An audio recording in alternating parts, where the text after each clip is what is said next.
Hello everyone, welcome to NetJRF Achiever Pathshala.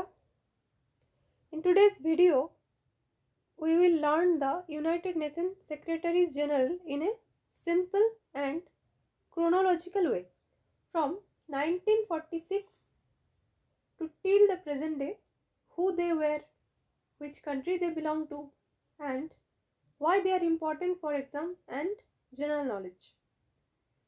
Everything in just 5 minutes. So let's begin. আজকের মূল আলোচনা হচ্ছে 1946 সাল থেকে শুরু করে বর্তমান পর্যন্ত যে ইউনাইটেড নেশনের যেসব সেক্রেটারি জেনারেল ছিলেন তারা কোন দেশের এবং তারা কেন গুরুত্বপূর্ণ এগুলো আমরা আজকে আলোচনা করব। প্রথম যিনি সেক্রেটারি জেনারেল ছিলেন তিনি হচ্ছেন ট্র্যাগবি লাই, 1946 টু 1952, এটা তার সময়কাল ছিল। Trygve Lie first secretary general of the United Nation. তিনি ছিলেন জাতিসংঘের প্রথম মহাসচিব, যিনি দ্বিতীয় বিশ্বযুদ্ধের পরে এই ইউনাইটেড নেশনকে একটা সংগঠন হিসেবে দাঁড় করাতে চেয়েছিলেন, এবং সেটা ইউনাইটেড নেশন যে তৈরি হয়েছে এই তৈরির পেছনে ট্র্যাগবি লাইয়ের অত্যন্ত ভূমিকা রয়েছে। তার সময়কালে একটা শান্তি রক্ষা, তার সাথে সাথে রিফিউজি যে সাপোর্ট এবং গ্লোবাল কোঅপারেশন বা আন্তর্জাতিক সহযোগিতার কাজটা খুবই ভালোভাবে শুরু হতে দেখা যায়। নেক্সট হচ্ছে ড্যাগ হ্যামারস্কোল্ড, 1953 টু 1961, সুইডেনের কান্ট্রি ছিল সুইডেন। ড্যাগ হ্যামারস্কোল্ড জাতিসংঘের এক স্বাধীনতা ও নিরপেক্ষতার যে ভাবনা চিন্তা সেটাকে আরো বেশিভাবে শক্তিশালী করে তোলেন। বিশেষ করে আফ্রিকার যে শান্তিরক্ষা মিশন বা আফ্রিকার যে পিস কিপিং মিশনে তার গুরুত্বপূর্ণ ভূমিকা দেখা যায়। কিন্তু তিনি এই শান্তি মিশনে যাওয়ার পথেই একটা বিমান দুর্ঘটনায় তার মৃত্যু হয়, এবং তিনি একজন অত্যন্ত ডেডিকেটেড লিডার হিসেবে আমাদের কাছে স্মরণীয় হয়ে আছেন। থার্ড সেক্রেটারি জেনারেল হচ্ছে U Thant, 1961 to 1971, country Myanmar বা Burma. UN Thant Cuban missile crisis, এই যে কিউবান মিসাইল ক্রাইসিস বা কিউবান ক্ষেপণাস্ত্র যে সংকট, এই সময় একটা গুরুত্বপূর্ণ ভূমিকা রাখেন, এবং তার সাথে সাথে যুক্তরাষ্ট্র ও ইউএসএসআর এবং বা সোভিয়েত ইউনিয়নের মধ্যে একটা যে বড় যুদ্ধ হচ্ছিল সেখান থেকে যুদ্ধটা হওয়া থেকে বিরত রাখতে সাহায্য করেছিলেন। তিনি সবসময় একটা যে ডায়ালগ বা আলোচনা বা নেগোসিয়েশন যেটাকে বলে, শান্তিপূর্ণ সমাধানকেই গুরুত্ব দিয়ে এসেছেন। মানে যুদ্ধ থেকে শান্তিপূর্ণ আলোচনার মাধ্যমে যাতে সমাধান করা যায় সেইটাকে তিনি গুরুত্ব দিয়ে এসেছিলেন। নেক্সট হচ্ছে Kurt Waldheim. Kurt Waldheim development issue and north south cooperation,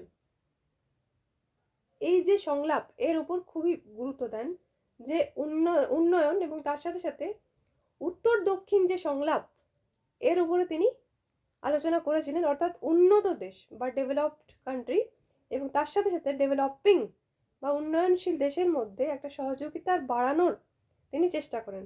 তার সময়ে জাতিসংঘ অর্থনৈতিক উন্নয়ন, মানবাধিকার ও আন্তর্জাতিক সংলাপের কাজে আরও খুব বেশিভাবে সক্রিয় হয়ে ওঠে। নেক্সট জাভিয়ার পেরেস দে কুইলার, তিনি এই যে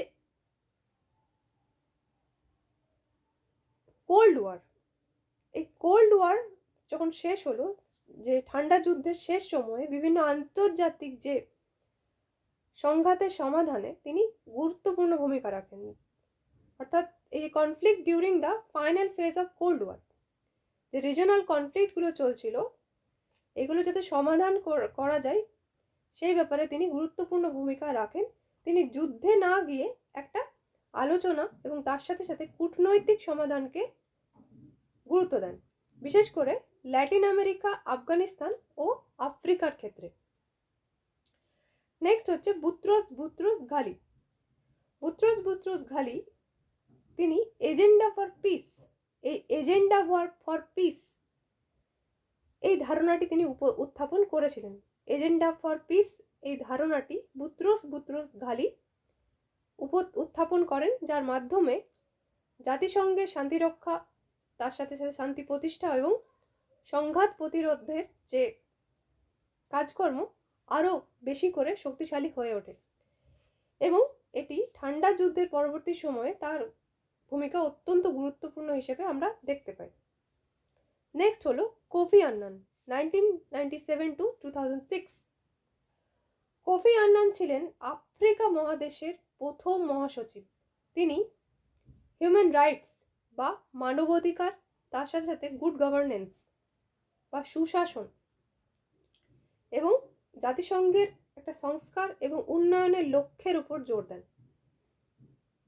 অর্থাৎ United nation reforms, good governance এবং ডেভেলপমেন্ট গোলস, এগুলোর উপর কোফি আন্নানের মূল লক্ষ্য ছিল এগুলো ভালোভাবে করা। তার নেতৃত্বে জাতিসংঘ 2001 সালে নোবেল শান্তি পুরস্কার লাভ করে। Under his leadership, United Nations received the Nobel Prize 2001. Next হচ্ছে বান কি মুন, 2007 to 2016।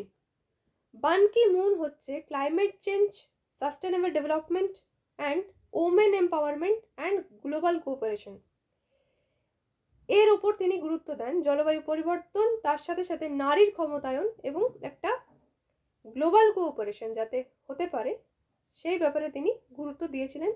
তার সময়ে 2015 সালে এই প্যারিস ক্লাইমেট এগ্রিমেন্টটি স্বাক্ষরিত হয়েছিল, যে প্যারিস জলবায়ু চুক্তিটি, এটি একটা ঐতিহাসিক উদ্যোগ হিসেবে সেখানে গৃহীত হতে দেখা যায়।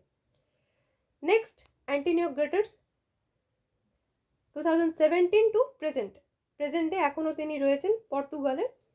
Antonio Guterres is the current secretary general, তিনি হচ্ছেন আন্তর্জাতিক সংঘের বর্তমান মহাসচিব। তিনি জলবায়ু সংকট, শরণার্থী সমস্যা, বৈশ্বিক শান্তি, দারিদ্র্য মোকাবিলা এবং তার সাথে সাথে ডিজিটাল যে সেফটি, এই সব কিছুর বিষয়ে একটা সক্রিয়ভাবে কাজ করছেন, যে refugee protection, global piece, poverty এবং ক্লাইমেট ক্রাইসিস, তার সাথে সাথে ডিজিটাল যে সেফটি, তার উপর সক্রিয়ভাবে কাজ করছেন। এনারা হচ্ছেন সেক্রেটারি জেনারেল। আমরা আজকে আলোচনা করলাম। আজকের ক্লাস এই পর্যন্তই। Thank you, all the best.